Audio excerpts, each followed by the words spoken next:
What is up, you guys? Welcome back to the Heat Report, and this is the breakdown / review of the first preseason game between the Miami Heat and the New Orleans Pelicans that happened yesterday evening. I just wanted to point out before we start out the video, you guys are absolutely killing the game with the subscribers, the likes, everything. We are over 150. We're at 163 right now, and yeah, you guys are honestly the best. And I will be doing these sort of breakdowns / reviews for every game that we play. I will also be trying to do previews as well before we play the games. The reason I didn't do a preview for this game was because it was just a preseason game. But when the regular season starts, I will be trying to do previews for every game, as well as breakdowns after the game is finished. So stay tuned for those games, guys. But obviously, let's get into the game.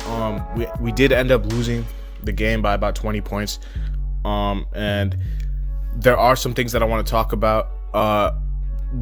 First of all, we don't want to overreact too much because it is only preseason. It's only one game. And yeah, but we're just going to go off of what we saw yesterday. Now, obviously, Jimmy Butler, Goran Dragic, Andre Iguodala didn't play yesterday.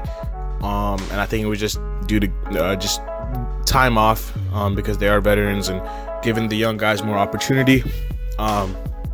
And there were a lot of guys that got minutes that probably wouldn't be getting minutes in regular season games, like Regan Tyree, Max Struss, and BJ Johnson, guys like that. But it was good to see them out there. Let's start off with what I saw in the game. I think that we started off pretty well, offensively at least. The starting lineup was Kendrick Nunn, Tyler Hero, Duncan Robinson, Mo Harkless, and Bam Adebayo. So we did run a 3-guard lineup out there. I did want to see how that was going to work out, especially defensively. And I don't think it really worked out that great because we ended up having to put Tyler Hero on Brandon Ingram, and you're giving up a lot of inches of height with that matchup. And Hero is not the greatest defender anyway. So, I mean, Ingram really had himself a night. Especially in the second quarter, he started to heat up. I thought Zion was contained pretty well by Mo Harkless at the start, but I think when Mo Harkless got into foul trouble and we had to put different guys onto Zion, that's when he started to take off. He ended up having 26 points because Mo Harkless fouled out in 14 minutes. So, I mean, if we're talking about Mo Harkless' debut, it wasn't really a great one. I thought defensively he was pretty good, but he ended up fouling a lot. He made 1 3, I think, out of the 4 that he took. So he was a bit streaky from 3, but I think that he'll still be a pretty big piece for us in the coming future. Let's talk about the pros and the cons. So let's start off with the pros, and the biggest pro that I saw. Tyler Hero was by far our best player yesterday. I mean, the guy was. It just makes me more resolute that I don't want to trade this man. And maybe I sound really stupid because it is for James Harden, but he looks like he's improved a lot. Like, he had 17 points in his limited amount of minutes. He did have to go to the locker room. He got injured in the game. So I mean, Tyler Hero, I was really impressed with his finishing and very impressed with his ball handling as well. Like, I think that I was very skeptical of people saying we should put Hero at the point guard position. I don't want him to do anything out of the ordinary, something that he's not used to doing. But, I mean, he looks pretty comfortable bringing the ball up the floor, ball handling, playmaking, shooting. Obviously, we know he can shoot. And finishing, he impressed me with his finishing a lot yesterday. He was a very bright spark for us. One of the few bright spots yesterday. Bam's playmaking quietly led us an assist yesterday.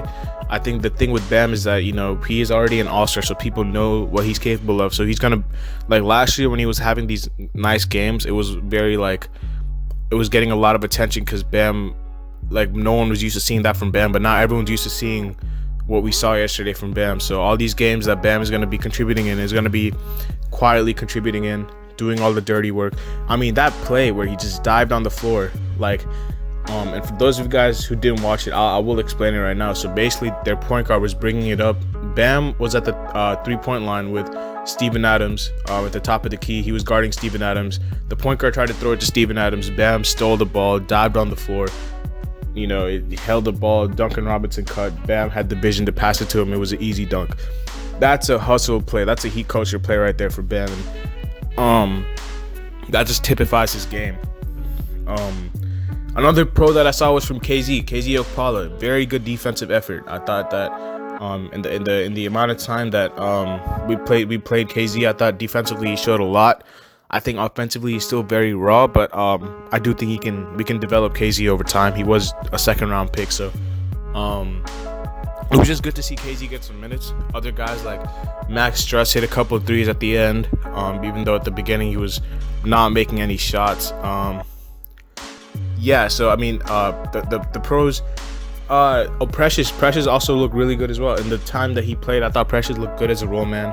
Wanted to see more of him, but I guess Spo was just trying to. It was a lot of guys for Spo to balance out. So, but Precious, in the limited time that he played in the second half, he played really well, in my opinion.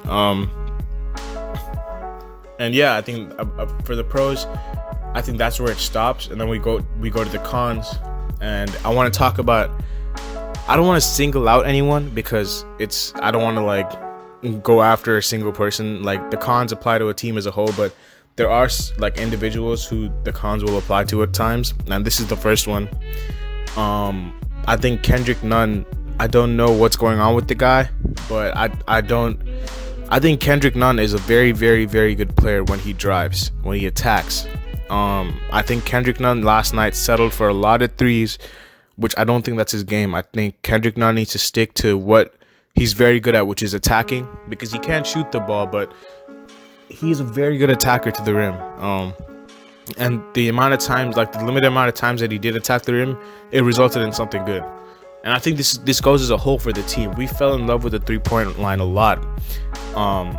We were super inefficient from three, and I think at one point the commentator said that over half our field goal attempts were 3-point lines and 3-point attempts. And I know we were the second best 3-point shooting team in the league last year, but a lot of the 3-point shots we were taking were contested. Like if you were shooting inefficiently from three and we were, just taking open shots and just missing them, then I'm fine with that.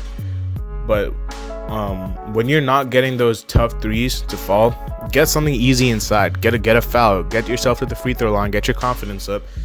So you get those easy bunnies and you get your confidence up. So I think that we did fall in love with the 3-point line a lot. I think that's something that Spo will probably address. Rebounding was another issue, especially when Bam was out. Steven Adams, I think in the third quarter, got like 3 putback layups in a row. Like it was, and I think that was just because of lack of size. We didn't put Precious in until, we didn't play Precious in the first half, and in the second half he did play, but I think Precious would have helped with the rebounding. But it'll be interesting to see who starts with Bam in the regular season. I think from what we saw in the preseason, it's probably going to be Harkless. But if Precious is ready, I'd like to see Precious start with Bam. But I don't know if Precious is ready, and I don't know if Spo is going to throw him into the fire. I think he's going to ease him in. It's the same thing as what he did with Bam when Bam was a rookie. And then lastly, it was just too many fouls and turnovers. Like we bailed them out a lot. Like their first, and this was from the start of the game with the fouling, especially the fouling. Like the first two attacks they had at the basket in the game resulted in free throws. Like the first 2 points were free throws, and then the second 2 points for them were also free throws. So the first 4 points in the game were free throws. That just set the tone. We just kept fouling them. Just cheap fouls, and I mean, like they were in the bonus really quick. And you're not gonna stand much of a chance if the opponent is getting to the free throw line as much as they did last night. And then turnovers, we did we were too casual with the ball. And like I said, I'm not too mad at this, because if you're going to make mistakes, it should be now. Like make all your mistakes in the preseason.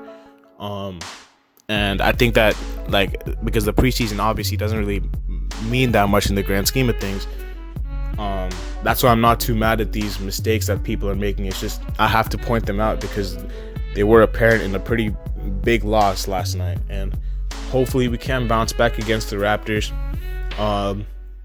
And I think Jimmy will probably be back by then, Jimmy Gordon and Andre. but if not, the guy's improving. But overall, I mean, I really, I mean, it was great to see the guys back there. Basketball is back, and yeah, I mean, win or lose, I mean, it is only preseason, and it was good to see, especially the guys who are probably not going to get that much playing time get a lot of minutes, like KZ, Max, and BJ Johnson, and a lot of these other guys. But yeah, that's gonna be it for me, guys. I hope you guys enjoyed this video. I will be doing previews for the regular season games, but I also will be doing breakdowns for the Raptors game that we're about to play.